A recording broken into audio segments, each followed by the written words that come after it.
Welcome to the Real News Network. I'm Paul Jay, coming to you from Washington.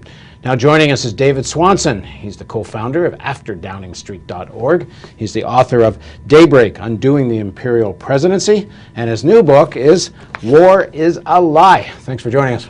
Thanks for having me. So your thesis is that war is a lie. It's too long a title. You can't say war without it being a lie. So tell us, what's the basic idea of the book?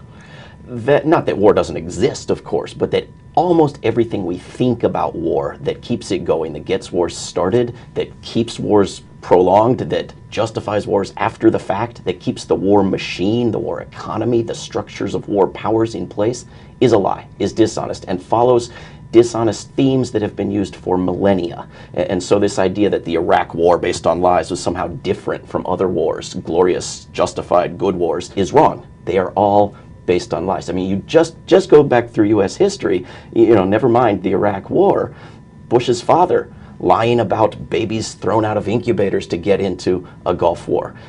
Go back to the Gulf of Tonkin incident that never happened. Go back to South Korea invading North Korea, which was not getting military support from the Soviet Union, and we're told the opposite.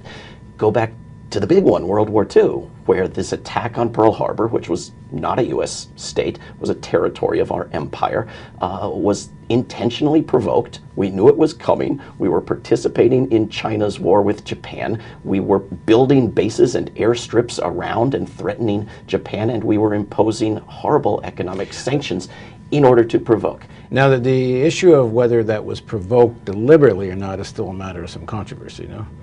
It shouldn't be. I think the evidence in my book suggests overwhelmingly, and I devote a great deal of space to this because it is the #1 candidate for a justifiable war. I mean, people go to the extreme of arguing that there was one good war once, and therefore other wars are sort of okay, and that's the one. Let's say Roosevelt did in some way play a role in wanting to provoke the attack on Pearl Harbor, and there's lots of historians that say he did and others that say he didn't, but let's say he did. He did so because there was a world war already going on in Europe. Roosevelt wanted the United States to go and fight against Hitler's attempt to conquer all of Europe. So what's wrong with that? Well, Roosevelt also lied about Hitler, used a forged map to pretend he had the Nazi plans to take over the Americas, lied about German submarines attacking ships unprovoked when those ships were known to be working with British planes to attack the submarines, and so forth. And you can say, well, all of these lies are justified by a higher good, and these poor plebeians had to be motivated by lies to get them into this good, just war.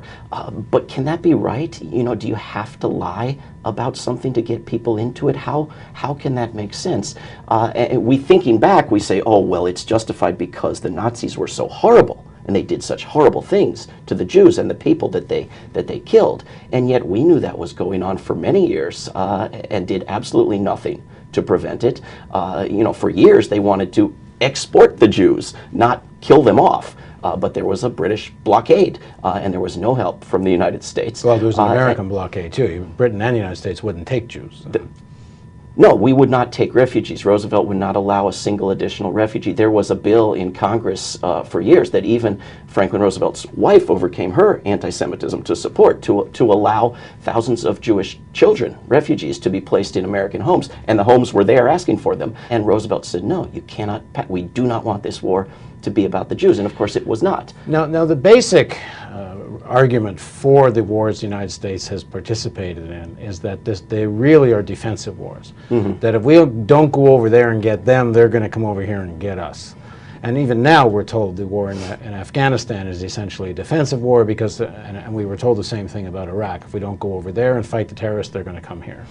Right. So what do you make of that? And of course we know that George W. Bush had the option of having bin Laden put on trial. The Taliban, both before September 11th and after, was open to sending bin Laden to another country to be put on trial for his crimes. That was not the goal. As Bush told us not too long after going in and attacking Afghanistan, he just wasn't very interested.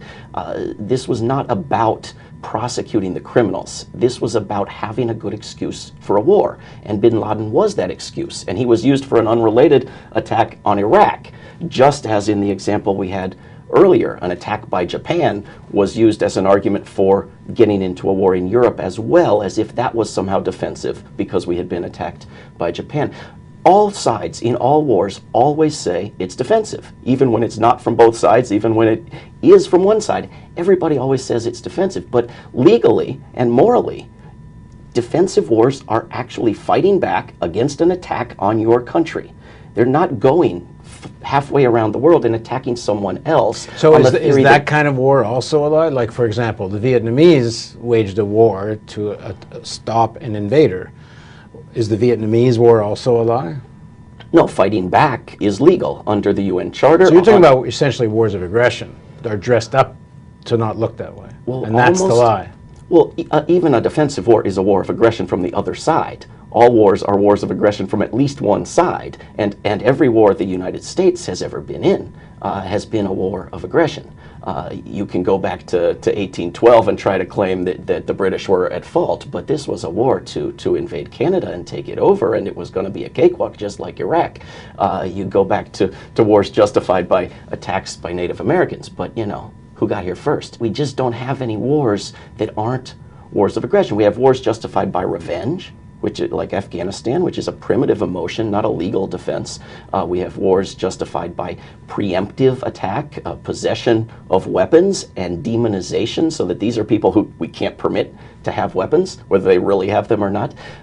We have wars of made-up excuses that we need to protect some American students or some American tourists, so we have to go in and take over this small country. But we don't have legal wars. I mean, the Korean War was sanctioned by the United Nations under the other exception, which is wars sanctioned by the United Nations.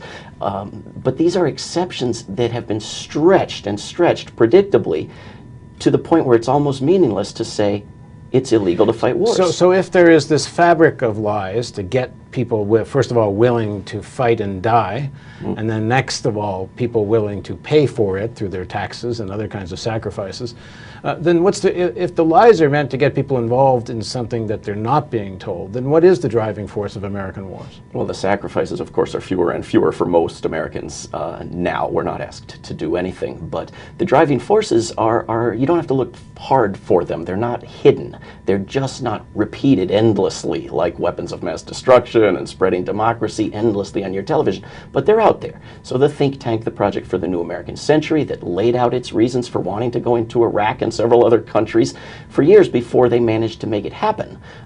Reasons involving resources and control of territory and domination of the planet and prevention of any military rival and developing the ability to fight multiple wars at once toward these same ends. I mean, these are not secrets, and you go back through U.S. wars and wars by other countries for millennia, and the rationale of greed for resources in recent centuries for markets for products, for weapons sales, for profiteers off the war itself, and for political goals. You know, U.S. presidents think they have to have wars. The argument will be from people who support those wars that, okay, maybe that's the real objective, but all Americans benefit from that. So we can't explain all this because it's too complicated for most people to get. So, okay, so we tell some stories, we tell some lies to get people involved.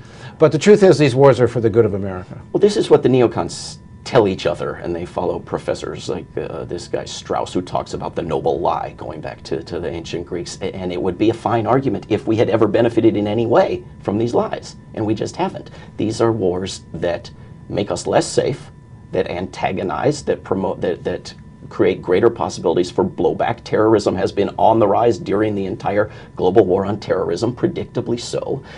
These are wars that drain our economy, that strip away our civil rights, the freedoms that we tease ourselves they hate us for, and that eat out the moral character of our nation, and to say, well, we had to be lied into this wonderful thing is just ludicrous. You know, we've had a couple of wars in Iraq with endless bombings and sanctions in between, and we got rid of the evil dictator. And what did we do? We made the place one of the most horrible places to live on earth, millions of refugees in exile, over 1 million people dead, the majority of Iraqis saying they were better off under Saddam Hussein, people around the world hating our nation for having done this, having drained our economy, having killed thousands of our troops and traumatized and injured in serious ways hundreds of thousands of our troops. we have to be lied to for that? You know, it's just not a rationale I can buy. War is a Lie by David Swanson, and is available on, I guess, on Amazon or at afterdowningstreet.org or davidswanson dot something. Anywhere and everywhere, including warisalie.org. And you might also take a look, Google the Project for New American Century, because I think anyone on this earth that can read that hasn't read that document should, because that's War Without the Lie. It's more or less Project for New American Century, kind of says what's certainly a significant section of the American elite really want. And you might also go and read Zbigniew Brzezinski's The Grand Chessboard, because that also doesn't pander and more or less says straight that the domination of Eurasia leads to the domination of the world, and that's what America should be striving for. Thanks very much for joining us. Thank you. And thank you for joining us on the Real News Network.